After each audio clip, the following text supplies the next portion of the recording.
할렐루야.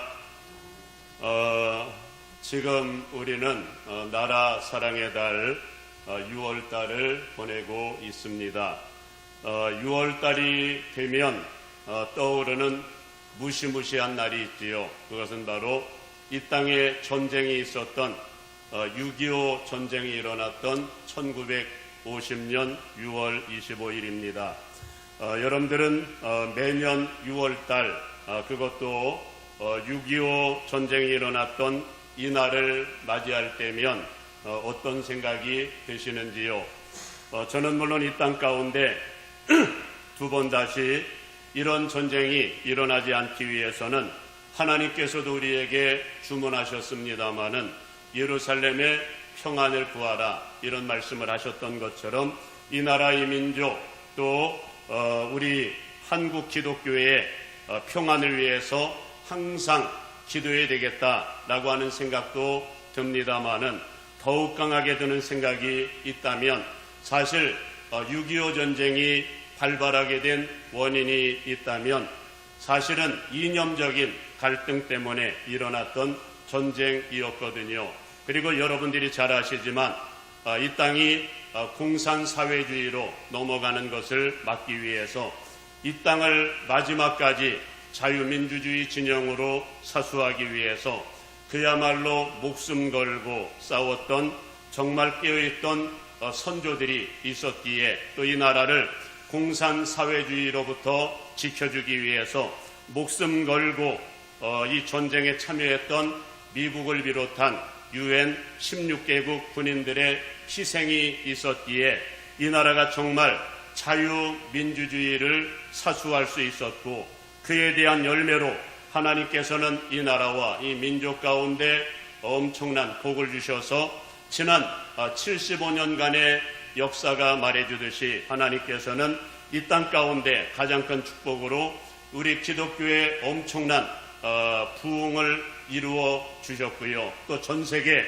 모든 나라들이 정말 부러워하는 나라가 될 정도로 세계 경제 10위권에 도약하는 엄청난 쾌거도 올릴 수 있게 만드셨고요. 더 나아가서 그동안 하나님께서는 이 땅을 왕같은 제사장 나라로 선교 대국으로도 마음껏 사용하사 그동안 미국 다음으로 선교사를 가장 많이 파송하는 나라로도 하나님께서 사용해 오셨다는 것입니다. 정말 하나님의 축복인 줄로 믿습니다. 그런데 근래 들어와서 이 나라가 많이 좌경화되다 보니까 또다시 자유민주주의가 위협받고 있다는 사실을 아마 여러분들은 잘 알고 있을 겁니다.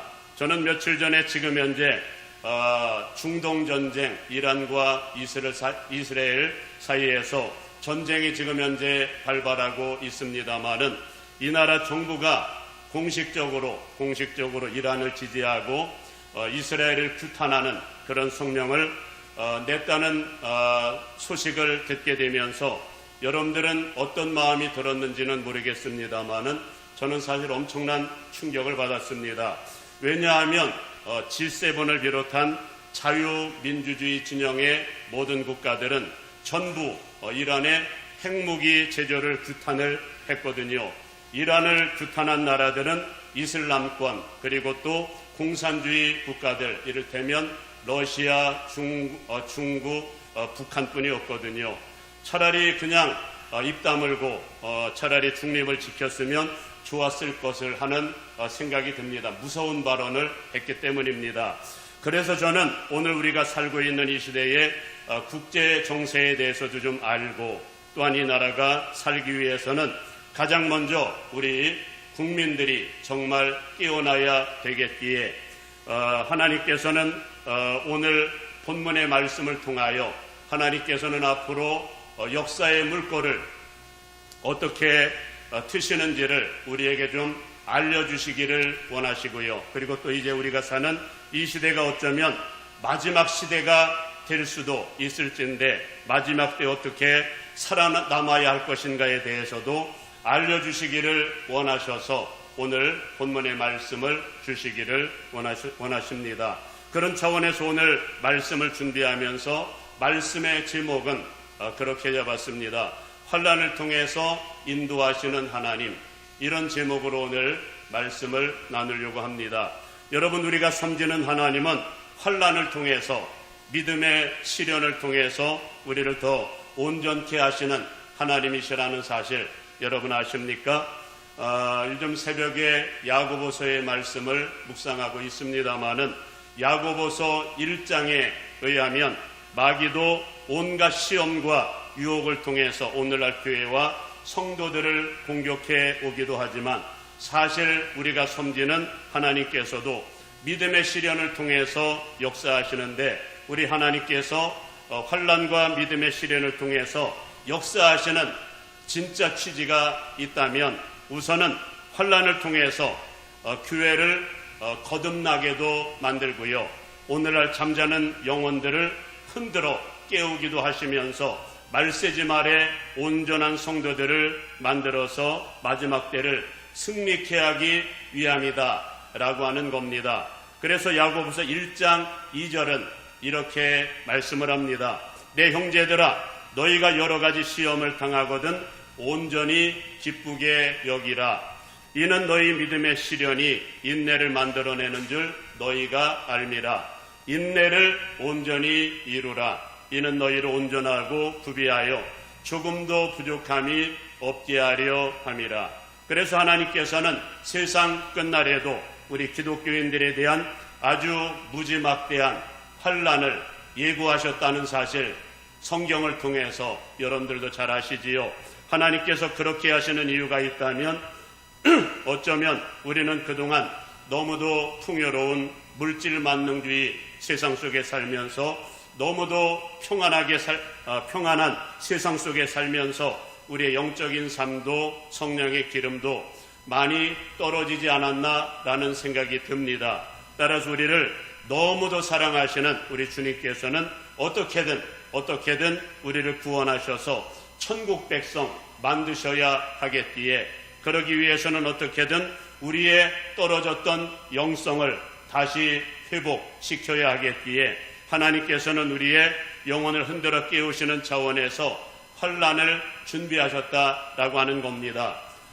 적어도 환난 전에는, 환난을 통해서는 깨어나라, 아마 그런 뜻이겠지요. 마지막 때 환난을 예비하신 이유가 있다면, 그런 차원에서 사랑하는 성도 여러분, 세상 끝날에 있을 환난을 하나님의 연단으로 받으셔서 혹여 말씀에서 벗어난 것들이 있다면 말씀 가운데로 돌아오시고, 버렸던 말씀이 있다면 다시금 회복될 수 있기를 바라고요.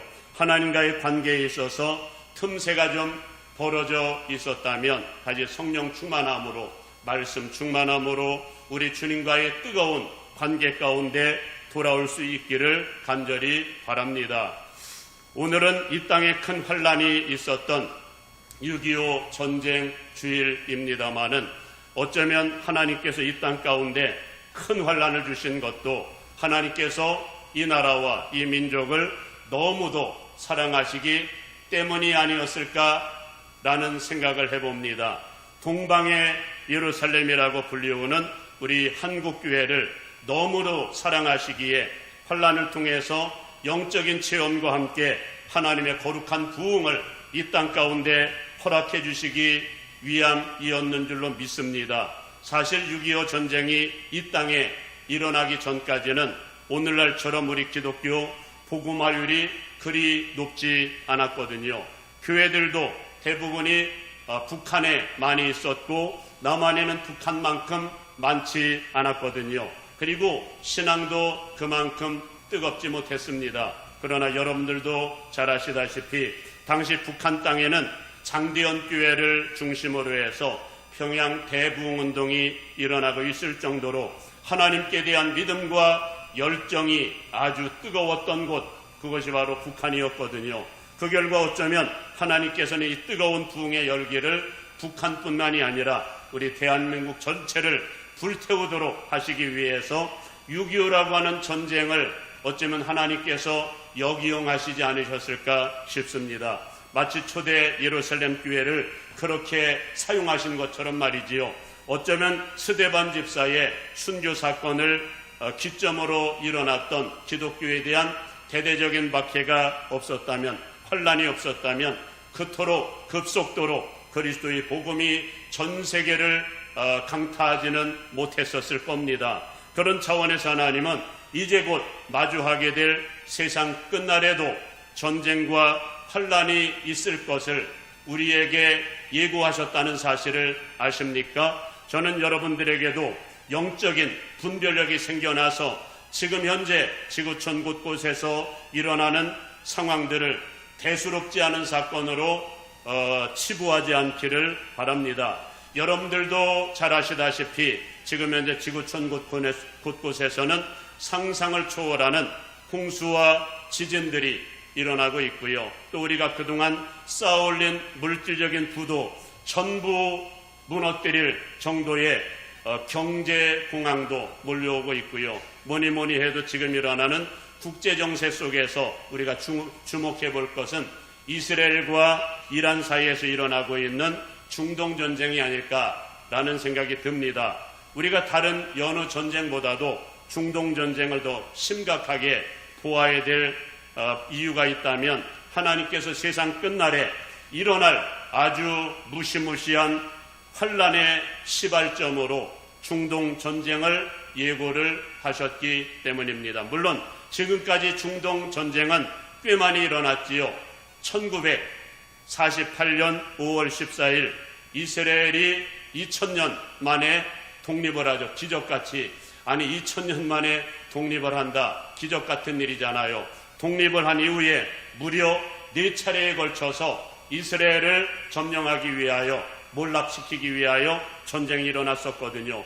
따라서 지금 일어나고 있는 이스라엘과 이란과의 중동 전쟁은 어쩌면 5번째 중동 전쟁으로 그냥 가볍게 끝날 수도 있을 겁니다. 그러나 이 전쟁이 만일 성경에서 예언해 놓았던 마지막 대환란 전에 일어날 전쟁이 맞다면 이 전쟁은 어쩌면 향후 제3차 대전으로 확전하는, 어쩌면 화약고가 될 수도 있는 그런 전쟁이 아닐까, 그런 생각도 해봅니다. 물론 아니길 바랍니다마는, 그렇다면 하나님께서 마지막 때 일어날 제3차 세계대전과 이 전쟁의 화약고가 될 중동전쟁에 대해서 어떻게 알려주셨을까요? 이거를 아는 것이 우리가 어느 편에 서야 되는지를 결정할 수 있는 방향이 될 것이고, 그리고 미리 대비할 수 있는 그런 준비 작업에 들어가게 되지 않을까 싶습니다. 우선은 하나님께서 세상 끝날에 일어날 전쟁으로 구약 성경 여러 군데에서 예고를 하셨습니다마는 그 중에서 특히 오늘 본문에 나오는 스가랴 선지자를 통해서 예고하신 말씀에 의하면 장차 일어날 중동 전쟁을 그렇게 예고를 합니다. 우선은 함께 있지는 않았지만 오늘 본문 2절 이하에 의하면 보라 내가 예루살렘으로 그 사면 모든 민족에게 취하게 하는 잔이 되게 할 것이라. 예루살렘이 애워싸일 때에 유다에까지 이르리라.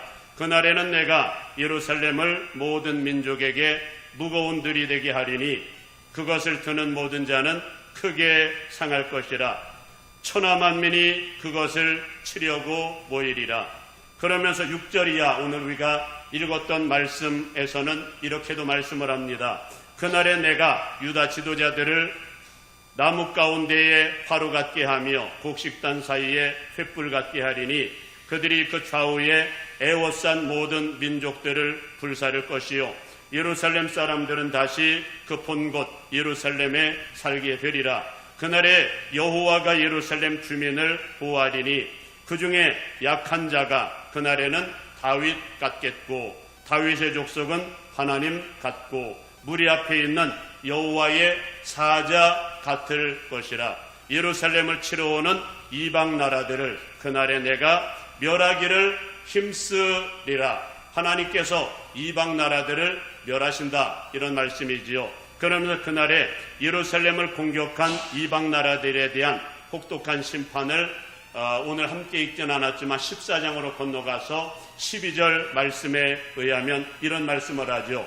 예루살렘을 친 모든 백성에게 여호와께서 내리실 재앙은 이러하니 곧 섰을 때에 그들의 살이 썩으며 그들의 눈동자가 눈구멍 속에서 썩으며 그들의 혀가 그들의 입속에서 썩을 것이요. 여러분, 이 말씀 속에서 우리가 주목해 볼 것은 마지막 날에 일어날 전쟁은 이스라엘 주변국들, 곧 중동에 있는 이스라엘의 적대국들이 전부 일어나서 예루살렘을 공격을 할 것인데, 중요한 것은 그때가 되면 이스라엘 민족이 여호와의 사자같이 일어날 것이라고 말씀하셨고, 여호와께서도 예루살렘을 치러 오는 이방 나라들을 멸하기 위해서 힘쓸 것이다, 이런 말씀을 합니다. 지금 이스라엘이 이란을 공격하면서 사용한 작전명이 여러분 뭔지 아십니까? 일어나는 사자라고 하는 작전명을 사용하는데, 물론 민수기 22장의 말씀을 인용해서 사용을 했습니다마는 어쩌면 여기에서 오늘 우리가 읽었던 말씀에서 따온 말씀이 아닐까도 생각해 봅니다. 그만큼 이스라엘도 하나님께서 약속하신, 약속으로 보증하신 약속의 말씀에 대한 확신과 더불어 아주 분명한 역사의식을 가지고 이런 일들을 진행하고 있다는 겁니다. 그리고 하나님은 그들의 결말에 대해서도 예언하기를 이스라엘의 대승리와 함께 예루살렘을 친 이방 나라들에 대해서 어떻게 심판하시겠다고 말씀을 합니까? 말씀에 의하면 그들이 가만히 섰을 때에 갑자기 살이 썩어 들어가고 눈동자가 썩고 그들의 혀가 썩어 들어가서 죽게 될 것이라고 말씀합니다. 이것은 어떤 재앙처럼 느껴집니까? 요한계시록 9장에 나오는 6번째 나팔 재앙에 대해서는 불과 유황으로 인해서 어디에 전쟁이 일어나게 되는데 지구상의 3분의 1이 죽을 것을 말씀을 하셨습니다마는 한마디로 핵전쟁을 의미한다는 겁니다.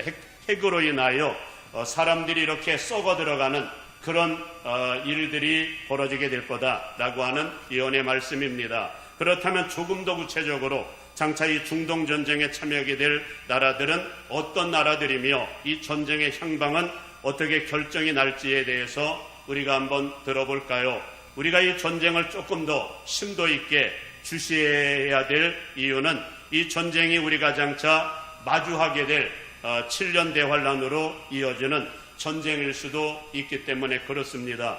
물론 앞서 일어났던 중동의 4번에 걸친 전쟁, 이번이 그냥 5번째로 끝날 수도 있지만 말입니다. 그렇다면 이 전쟁에 참여하게 될 나라들이 어떤 나라들인지를 한번 우리가 살펴볼까요? 하나님께서 마지막 때에 있을 이 중동 전쟁을 조금 더 심도 있게 예언해 놓은 말씀이 있다면 에스겔서 38장의 말씀입니다.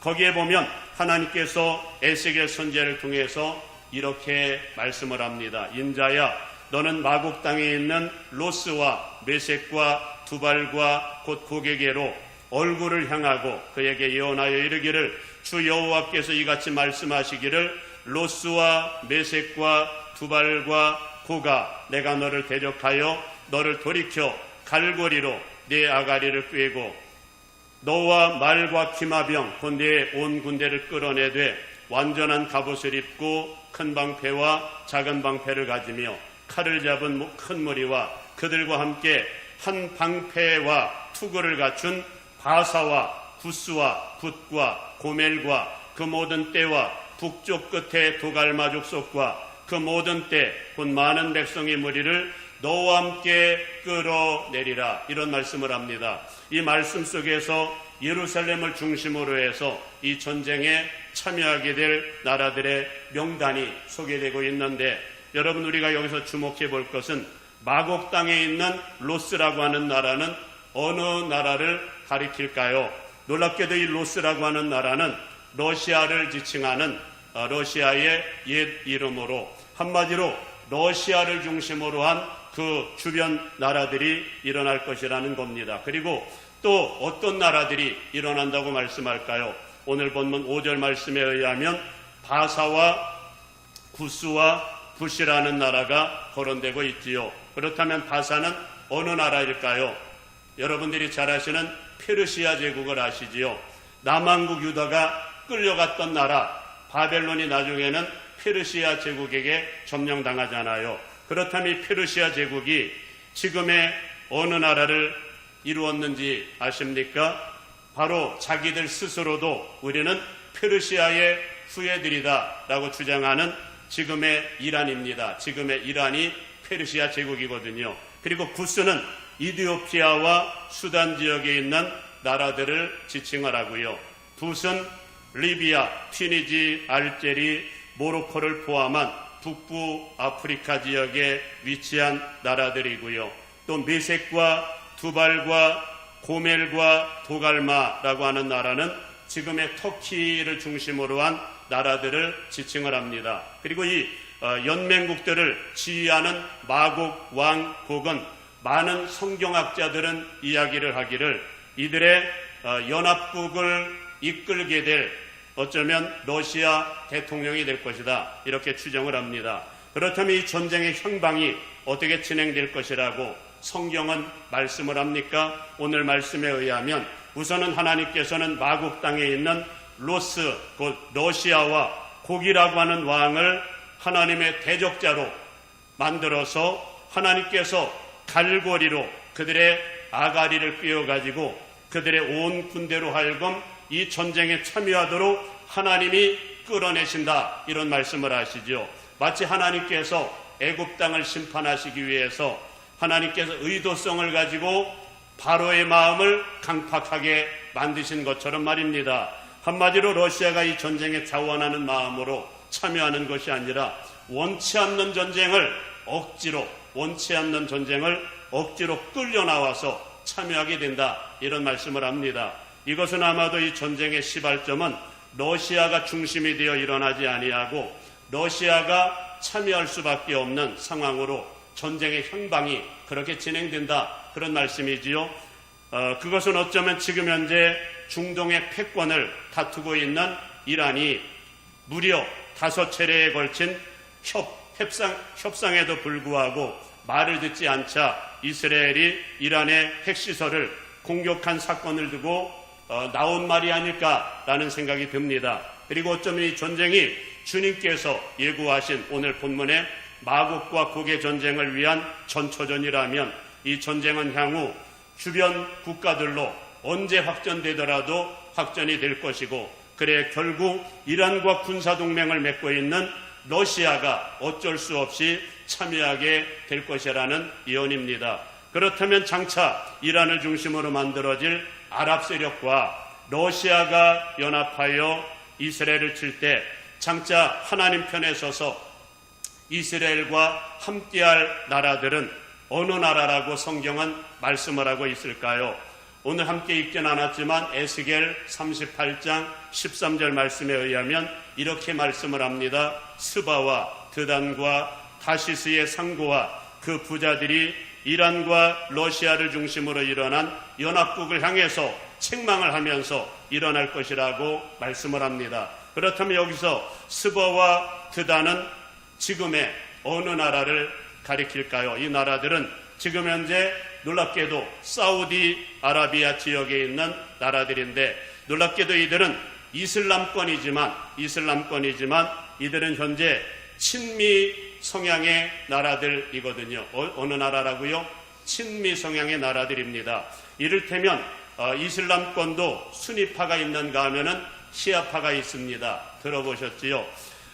시아파라고 하는 파가 있는데 이란을 비롯한 시아파 이슬람권은 반미 국가들입니다. 그러나 반면에 사우디아라비아를 비롯한 수니파 이슬람권은 친미 국가들이거든요. 놀랍지요. 같은 이슬람권인데 친미가 있고 반미가 있습니다. 그 결과 이들이 이스라엘과 함께할 것이라고 성경은 예언을 하고 있습니다. 특히 요나서에서도 등장을 하고 있는 나라가 있는데 다시스 들어보셨지요? 이 다시스라고 하는 나라는 이스라엘에서 가장 먼 나라로 지금의 영국을 추정을 하고 있습니다. 한마디로 영국이 함께할 것이라고 말씀을 하고요. 그리고 또 누가 이 전쟁에 대항군으로 참여를 하느냐 하면은 오늘 본문 13절에는 다시스의 상인과 부자들이라고 표현을 하고 있습니다마는 영어 성경 킹 제임스 버전으로 보면은 다시스의 상인들과 그와 함께하는 모든 젊은 사자들이라고 번역을 하고 있습니다. 이 말씀 속에서 다시스가 사자의 인장을 사용하는 대영 제국을 상징을 한다면 그곳의 모든 젊은 사자들은 옛날 대영 제국에서 속했다가 독립한 나라들이라는 겁니다. 이들이 누구냐? 지금의 미국, 캐나다, 호주 등의 나라들인데 이 나라들이 이 전쟁에 이스라엘 편에 서서 대항군으로 싸우게 될 것이다 라고 하는 것이지요. 그렇다면 이 전쟁의 향방이 어떻게 전개된다고 성경은 말씀할까요? 우선은 이 전쟁의 향방에 대해서는 에스겔 39장 1절 이하에서 하나님은 말씀합니다마는 하나님께서 이 전쟁에 이스라엘을 중심으로 한 연합군과 함께하사 대승리를 거두게 하셔서 온 세상으로 하여금 여호와 하나님만이 참 하나님이심을 알게 하리라 이렇게 선포를 하셨습니다. 그리고 한 가지 놀라운 사실은 성경은 이 전쟁을 요한계시록 9장 13절 이하에서 예언해 놓은 장차 있을 대환란 중 6번째 나팔 재앙으로 연결시키고 있다는 사실이 놀랍습니다. 그렇다면 사도 요한을 통해서 증거하시는 예수님께서 친히 예고하신 6번째 나팔 재앙에 대해서 성경은 뭐라고 말씀을 할까요? 이 전쟁이 너무도 무시무시한 전쟁이다 보니까 이 전쟁이 일어나기 직전 예수님께서는 이 전쟁의 바람을 불게 만들 4명의 천사들로 하여금 잠시 동안 멈추라고 명령한 이후에 하나님의 종들의 이마에 인을 찍어줄 것이라고 말씀을 하시는데 그 인원이 14만 4천 명이 될 것이라고 말씀을 합니다. 그리고 나서 인을 다 찍어주고 준비시킨 다음에 예수님은 이제 바람을 잡고 있는 4 천사들을 놓아주자 이 4 천사들이 사방에서 전쟁의 바람을 불게 하여 이 전쟁에 참여하는 마병대의 숫자만 무려 2만만, 숫자로 따지면 2억 명, 마병대의 숫자가 2억 명의 마병대가 참여하게 될 것이다 이렇게도 말씀을 하고요. 그리고 이 전쟁으로 인해서 죽게 될 사람들이 지구상의 3분의 1이 죽을 것이다 그렇게 말씀을 합니다. 그렇다면 당시 이 땅에 남아있는 우리 그리스도인들은 어떻게 되는 것일까요? 가장 궁금한 게 이것 아닙니까? 이 땅에 남아있는 우리 그리스도인들, 성경은 우리 그리스도인들은 모두 휴거가 되어서 공중에서 주님을 맞이하게 될 것이라고 말씀을 하셨습니다마는 이 휴거 사건에 대해서는 이 무지막지한 전쟁 전에 휴거가 되느냐 아니면 전쟁 이후에 휴거가 되느냐, 성경 말씀에 의하면 전쟁 전인 여러분 요한계시록 7장에도 이 휴거 사건이 기록되고 있습니다마는 전쟁 후인 요한계시록 14장에서도 이 휴거 사건이 기록되어 있다 보니까 오늘날 많은 사람들은 아니 언제 휴거가 되는 거야? 의견이 참 분분하고 말도 많습니다마는 제 생각은 그렇습니다. 저는 요한계시록의 말씀도 우리 주님께서 환상을 통해서 사도 요한에게 보여주신 말씀이니 그대로 되리라고 믿습니다마는 그러나 저는 환상이 아닌 우리 주님께서 직접 친히 말씀하신 말씀이 있다면, 얼굴과 얼굴을 마주보면서 직접 하신 말씀이 있다면 저는 그 말씀을 더 신뢰합니다. 그렇다면 예수님의 재림과 휴거에 대해서 우리 주님은 뭐라고 말씀을 하셨을까요? 마태복음 24장 29절 이하에 의하면 너무도 분명하게 이렇게 말씀하셨거든요. 그날 환난 후에 즉시 해가 어두워지며 달이 빛을 내지 아니하며 별들이 하늘에서 떨어지며 하늘의 권능들이 흔들리리라. 그때 인자의 징조가 하늘에서 보이겠고 그때의 땅의 모든 족속들이 통곡하며 그들이 인자가 구름을 타고 능력과 큰 권능으로 오는 것을 보리라. 그가 큰 나팔 소리와 함께 천사들을 보내리니 그들이 그의 택하신 자들을 하늘 이 끝에서 저 끝까지 사방에서 모으리라 이렇게 말씀하셨거든요. 여러분, 예수님께서 직접 말씀하신 말씀에 의하면 예수님께서 환난 전에 오신다고 말씀을 하실까요? 환난 후에 오신다고 말씀을 하실까요? 환난 후에 오신다고 말씀을 하시고 환난 후에 예수님의 재림과 함께 추가 사건이 일어날 것이라고 말씀을 하셨거든요. 제가 오늘 이런 말씀을 드리는 이유는 물론 이번 중동 전쟁의 향방이 어떻게 진행될지는 모르지만 그러나 지금 우리가 사는 이 세상이 마지막 때인 것만은 분명한 것 같습니다. 그런 차원에서 오늘날 말세의식이 없어 노아시대처럼 잠자는 영혼들이 많은 이때에 우리 주님은 오늘날 세상 곳곳에서 일어나는 우리 주님께서 말씀하신 마지막 때에 일어날 징조들, 그런 것들을 바라보면서 깨어있기를 원하시고 예수님의 때가 멀지 않았음을 인식하기를 원하신다는 겁니다. 슬기로운 5명의 처녀들처럼 미리미리 성령의 기름도 말씀의 등불도 생생하게 준비하기를 원하신다는 겁니다. 그래 바라기는 장차 있을 환란의 때에 모두가 다 정금같이 나오셔서 늦어도 환란 전까지는 정금같이 나오셔서 모두가 다 천국 백성으로 준비되기를 주님의 이름으로 축복합니다.